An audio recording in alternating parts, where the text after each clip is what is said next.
Teljesen máshogy fest a helyzet akkor, amikor valaki felülről egy bizonyos távolságból figyeli a háborúskodás különböző állomásait, a hadműveleteket, a politikusok szólamait, és megint más, amikor szemmagasságban forgat, és elmegy egyszerű emberekhez, családokhoz velük tölteni egy napot.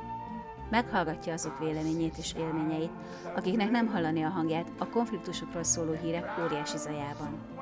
Ilyenkor lehet igazán átérezni, hogy minden meggyilkolt emberrel, kisgyerekkel, anyával, apával valóban egy világrész áll. Agaui Juhusna.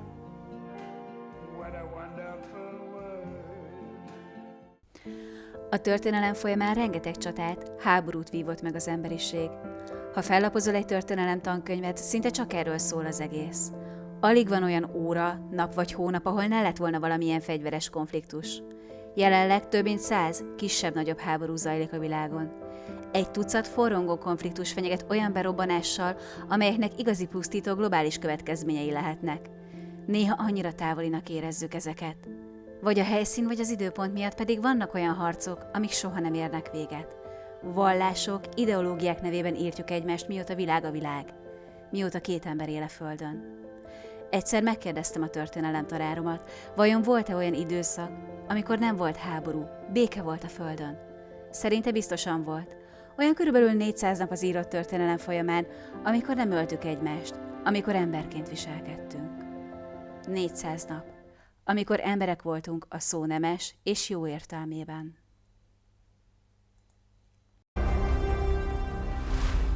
Köszöntöm Önöket, ez az ATV híradó, Nemes Anna vagyok. Háborút indított Ukrajna ellen Oroszország. Vladimir Putyin hajnali televíziós beszédében jelentette be, hogy különleges katonai művelet végrehajtását rendelte el a Donyeck medencében. Ukrajna az ország egész területére hadi állapotot rendelt el, a nagyobb városok közeléből rakétabecsapódásokat jelentettek. Az amerikai elnök egységes fellépést ígért az orosz agresszióval szemben. Hajnali televíziós beszéde során jelentette be Vladimir 2022. február 24. Oroszország hadműveletet indított Ukrajna ellen. A 2022. novemberi adatok szerint 40 000-re tehető a civil áldozatok száma. 40 000 lélek, akiknek nem kellett volna meghalnia, ha a hatalmasok a játékszereik bevetése helyett megtanulnak tárgyalni felnőtt emberek módjára. Még most is tart a háború. 2011. február 15. Kitört az első líbiai polgárháború. A háború során mind Kadafi hadereje, mind a felkelők követtek el atrocitásokat a civil lakosság ellen. Ismét a civilek itták meg a hatalmasok játékának a levét. Azóta több tömegsírt is felfedeztek, a civil áldozatok száma 25 000, 30 000 halott körülbelül, 4 000 eltűnt. Nők, gyermekek, öregek. Álmok, remény és tapasztalat veszett oda az értelmetlen vérontás miatt. 8 hónapig tartott a háború. 2003. március 20. Az Egyesült Államok megtámadta Irakot. A konfliktus első 3-4 évében becslések szerint 151 600 iraki halhatott meg. Civilek, akik pontosan olyanok, mint te vagy én. Reggel felkeltek, munkába, iskolába indultak, majd a világok a feje tetejére állt, jobb esetben, rosszabb esetben már nem volt számukra holnap. 8 évig tartott a háború. 1992. április 6. Szarajevó ostroma. Ez volt a modernkori történelem leghosszabb ideig tartó ostroma. 3,5 évig tartott, mintegy 19 000 ember, közülük 2000 gyermek vesztette életét a városért folytatott harcokban. 31 év telt el azóta. Azok, akik gyermekek voltak ott, már a felnőtt emberek. A városban nem volt élelem, víz, gyógyszerek. A nyugat ekkor figyelt fel rájuk, egy város, amely próbált túlélni és nem letérdelni, hiszen tudták, ha az ostromlók nyernek a népírtások miatt, még annyi esélyük sem lenne, mint a városon belül. Egy városon belül, ahol már nincs infrastruktúra, nincs semmi. Próbáltak élni. Próbáltak túlélni. Gyermekek születtek bele a nélkülözésbe, idősek fagytak halálra. A piacok terrorcselekmények és bombázások áldozataivá váltak, nem sok reményük maradt. A város ivóvízellátását végül a sörgyár alatti karszűzes kutakból oldották meg. A piacok bombázása után segélyszállítmányokat próbált a városba juttatni az ENSZ, több-kevesebb sikerrel. A segélycsomagok közül volt, ami valóban célt ért, és volt, amit bűnözők csoportja használt fel, lopott el az emberektől. 1995-ben újabb támadás érte a szarajevói piacot, ismét rengeteg áldozatot követelve magának. Ekkor állt fel a NATO és mondta azt, hogy elég volt. 1995. A NATO békefenntartói bevonultak a területre. 1996-ban szűnt meg a fenyegetettség, amikor az utolsó szerb csapatok is kivonultak az országból. De ez a béke törékeny. A két országban sem ismeri el egymást, mai napig vannak burkolt hadműveletek a térségben. A szerbek szerint nem létezik Bosznia és Hercegovina, és ugyanez fordítva. Vajon mi képesek lennénk ezt túlélni? 3,5 évet egy bezárt városban. Vajon mi képesek lennénk megharcolni az életünkért?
...2014-ben jelent meg a This War of Mine nevű videójáték, mely Szarajevó ostromát dolgozza fel.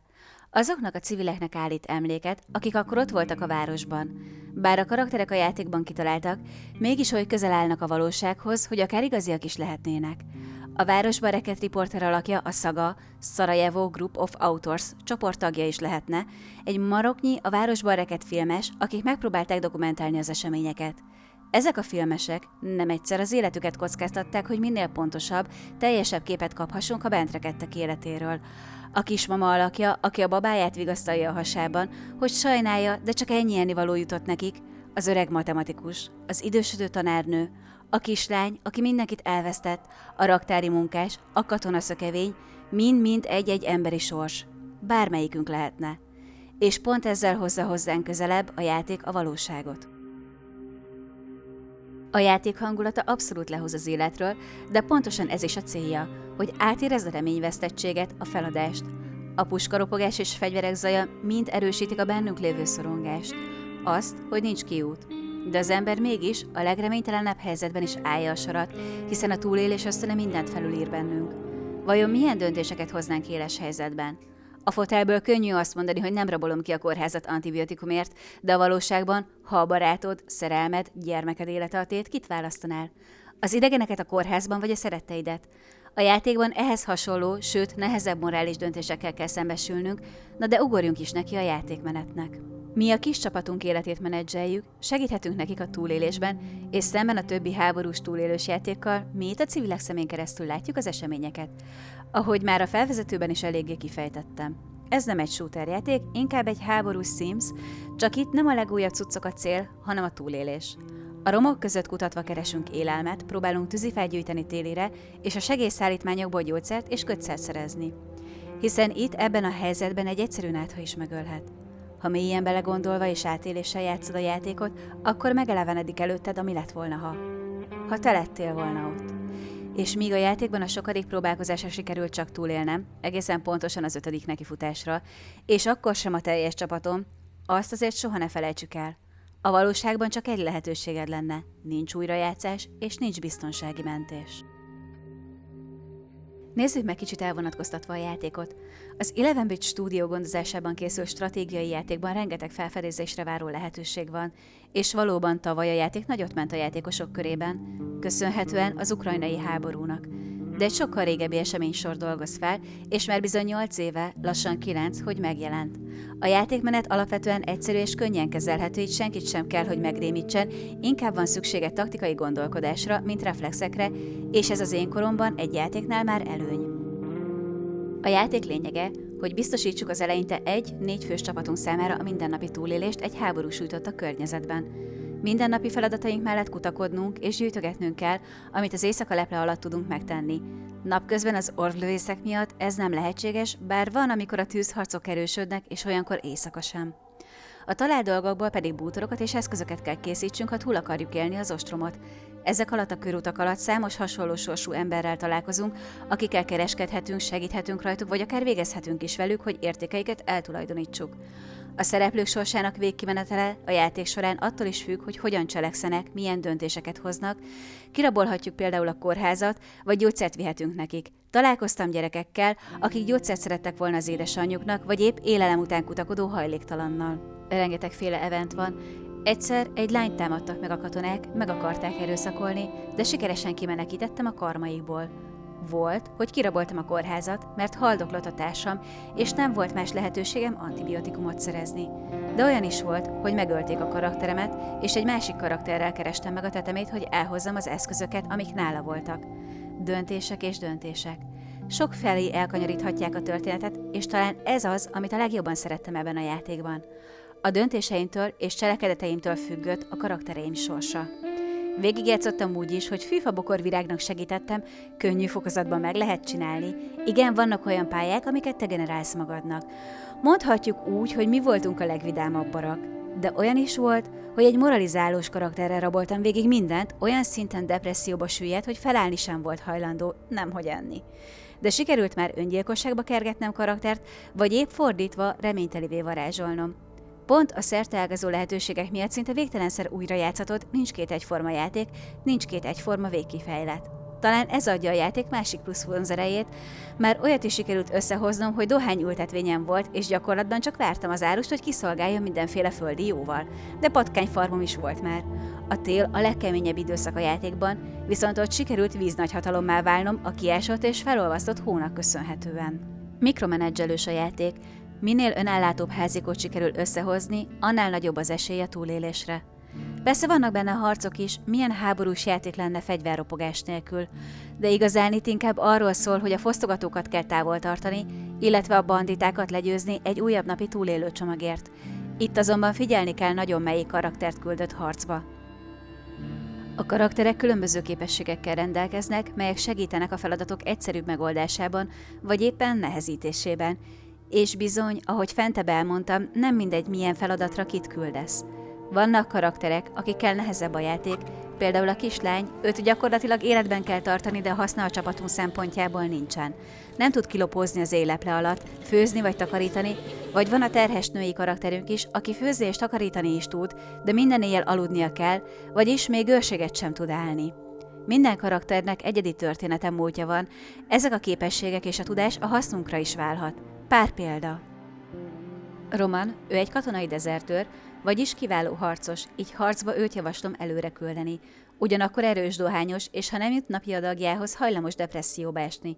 Amíg rájöttem, hogy hogyan lehet a dohányos karaktereket cigihez jutatni, azt hittem lemarom a falat.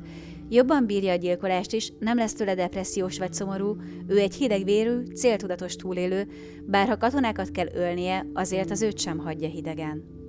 Katja. Kiváló alkusz, ha trédelni kell, ő lesz a te embered, viszont kávéfüggő, hajlamos a depresszióra és a befordulásra, tehát általában ő az, aki elsőnek elkezd sírni. Így az ő törékeny lelkivilágára folyamatosan figyelni kell, akkor is kiakad, ha másik karakter gyilkol rabol.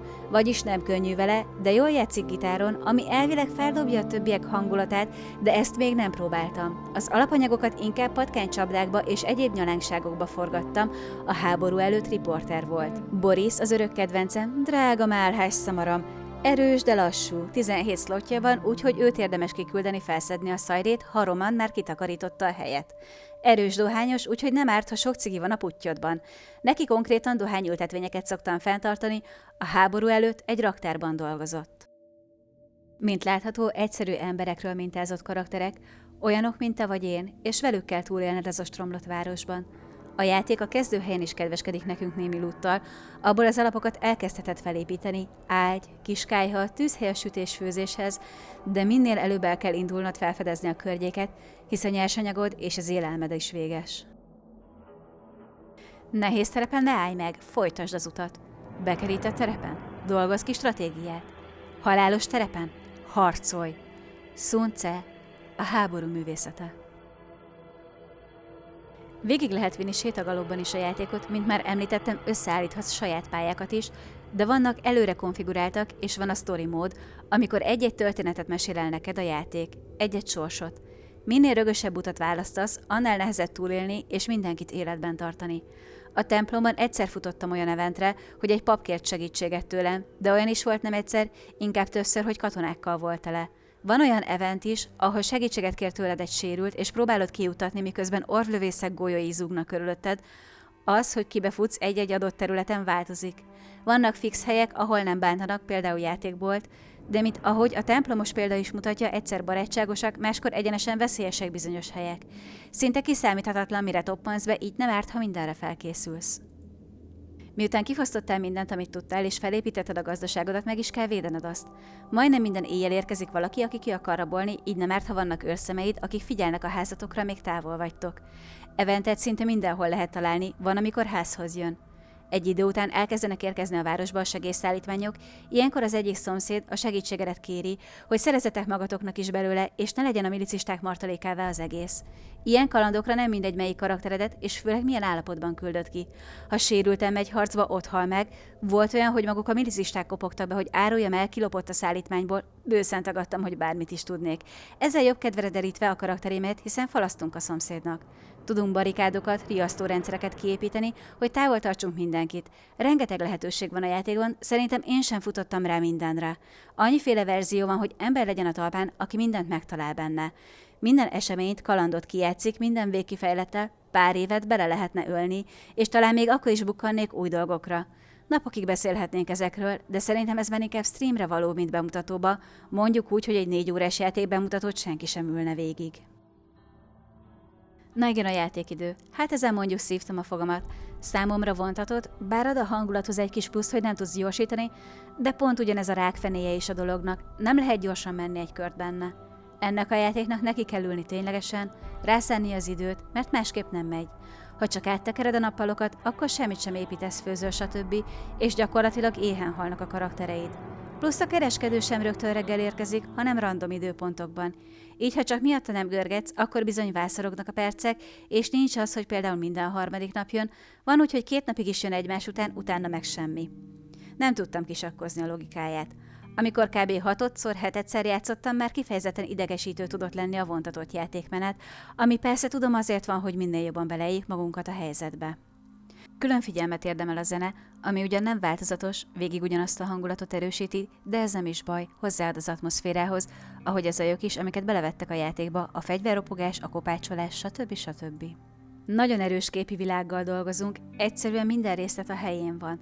A leomlott házfalak, sínről kifutott vonatok, a parkban kukánál melegedő ember, a törmelékek, a romok. Tetszik, ahogy néha el kell takarítanunk a romokat, hogy valamihez hozzáférjünk. Maguk a fakó szürkés feketés színek szintén emelik a játékkelményt. Valahogy az egész befelé fordulásra késztet. Rányomja a bélyegét az egész hangulatra, ezzel pontosan kiemelve azt. Így a zene, képi világ és a játékmenet szent háromság egymást egészíti ki, egyik sem hibalkodik, lóg ki, pontosan összesimul a három egy egészet alkotva.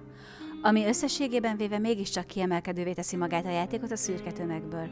Azt sajnálom csak, hogy nincs megoldva a multiplayer, mégiscsak élvezetesebb lenne a játék szempontból, akárcsak LAN-partiban együtt szétrúgni a fosztogatók hátsóját és megmenteni a barátainkat, így csak a képzeletünkre van bízva, hogy mi is történhet a szomszédainknál. A játék végkifejlete nagyban függ attól, mennyire tudsz ember maradni egy embertelen világban, a döntéseidtől. Ha sikerül végigvinned, akkor megéled a város felszabadulását, a háború végét. Minden szereplőhöz külön ending tartozik, egy aprócska történet, hogy mi történt velük a háború után. Per karakter körülbelül 6 féle lehetőség van. Van, amikor a történet vége jó. Megtalálja valaki az elveszett családját, a barátait, sikeres író lesz, stb. Vannak közepes befejezések is, amilyen édeskeserűek, és vannak szomorúak is. Például évekkel később öngyilkos lett, vagy az alkoholba, drogba menekült a háború szörnyűségei elől. Mindez csak rajtad áll. És hogy mi a játék utóélete? Mai napig játsszák, néha feledésbe merül, de mindig visszatérnek hozzá a játékosok. Azóta már rengeteg formában megjelent, több különféle kiegészítőt is megélt, és társasjáték formában is megjelent angolul, szintén plusz 2 kiegészítővel megfűszerezve. A This War of Mine The Board Game 2017, This War of Mine Tales from the Ruined City 2018, This War of Mine Days of the Siege 2020. De mivel az ára jelenleg sajnos a fájdalom küszöbön felett van, és erősen nyelvfüggő a játék, így őt egy távolabbi időpontban szeretném magamhoz édesgetni. Ugyanakkor karácsonyra, születésnapra szívesen elfogadom, maga a játék a képek és leírások alapján gyönyörű és jól kidolgozott. Kanyarodjunk vissza a videójáték készítőihez. A játék Grzegorz Michałowski inspiráló ötlete alapján készült, a designer Rafał Wloszek és a programozó pedig Grzegorz Mazur volt. A This War of Mine hivatalosan indie fejlesztésű játék, így a szokásomhoz híven nem szakadtam el az indie játékoktól. Maga az 11-bit Studios eddig összesen 3 játékot jelentetett meg, valóban nem nevezhető nagyüzemnek. A játék 2014. november 14-én jelent meg. Már akkoriban is kalózkodtak nagyon sokan a neten. Mondjuk most sincs ez másképp, de a készítők ezen nem akadtak fent.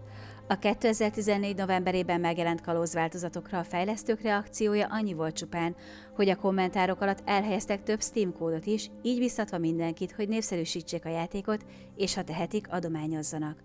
A játék több platformra is megjelent, Windowsra, Linuxra, iOS-ra, Androidra, PlayStation 4-re és Xbox One-ra.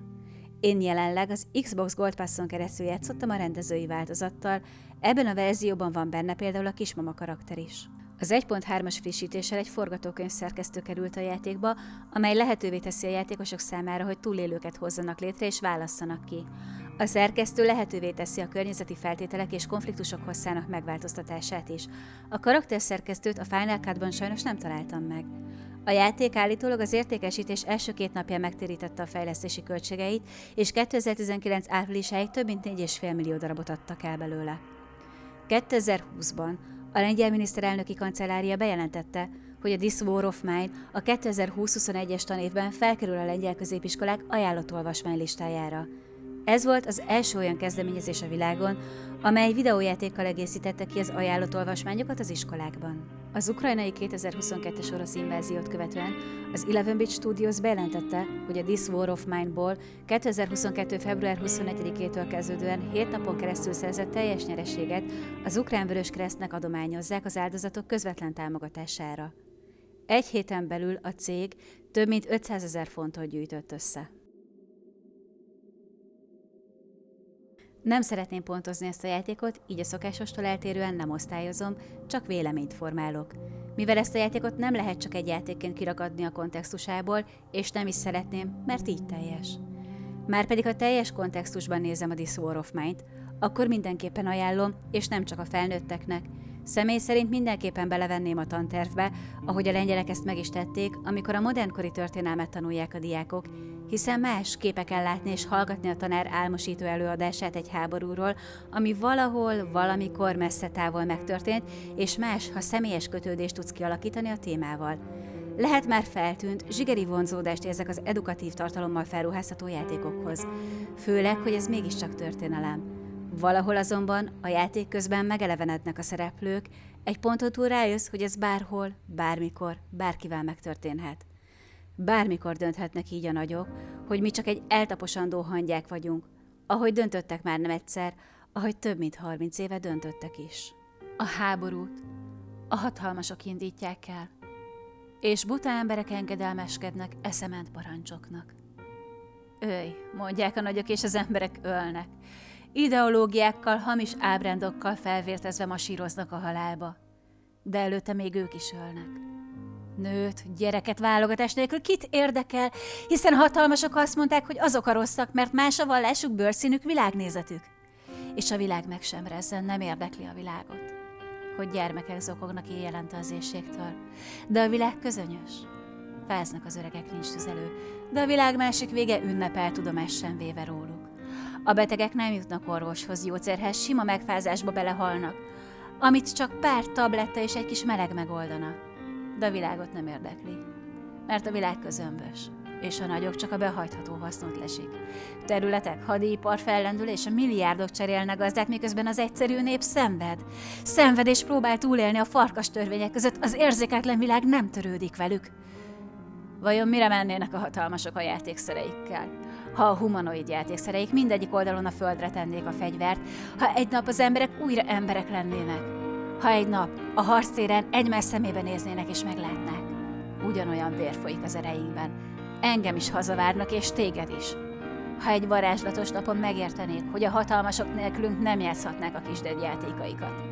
Ha azt mondanánk, nem, ez nem az én háborúm.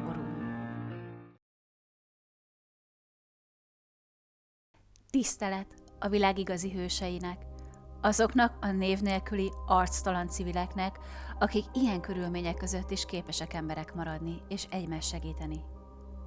Emlékül, a névtelen civil áldozatoknak legyen könnyű a föld, és annyira, de annyira sajnálom, hogy nem sikerült, hogy a világ nem hallotta a hangotokat.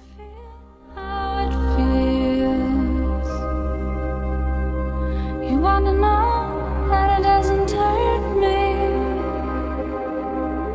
You wanna hear about the deal I'm making?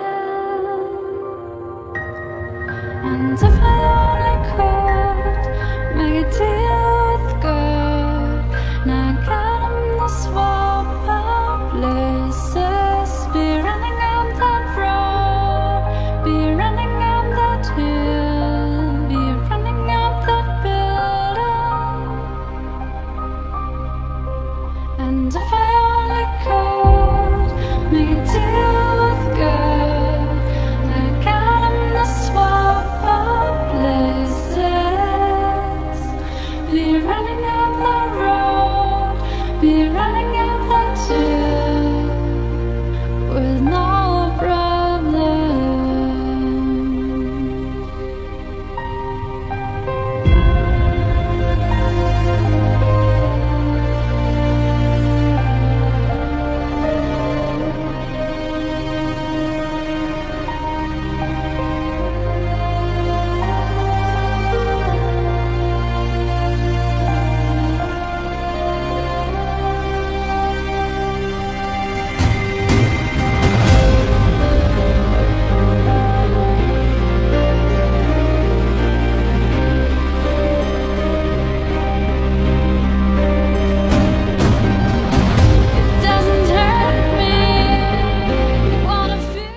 Kad si u situaciji, u graničnoj situaciji, kad donosiš ljudske odluke biti ili ne biti, biti čovjek ili ne biti čovjek, to te na sreću odvede u pravcu, da budeš čovjek, da budeš na moralnoj strani, da budeš na pozitivnoj strani cijele te priče i mislim da te to profiltrira definitivno kao čovjeka koji ima pravo da hoda ovom planetom uzdignute glave.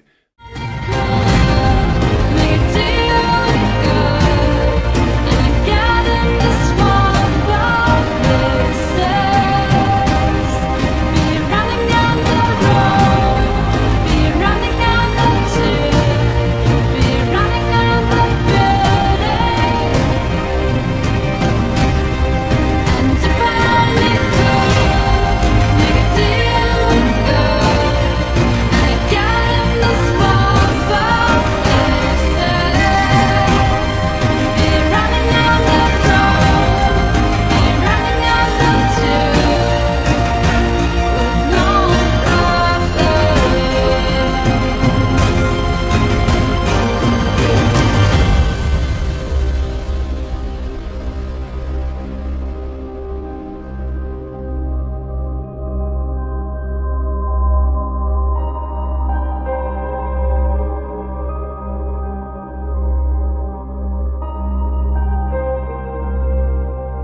na na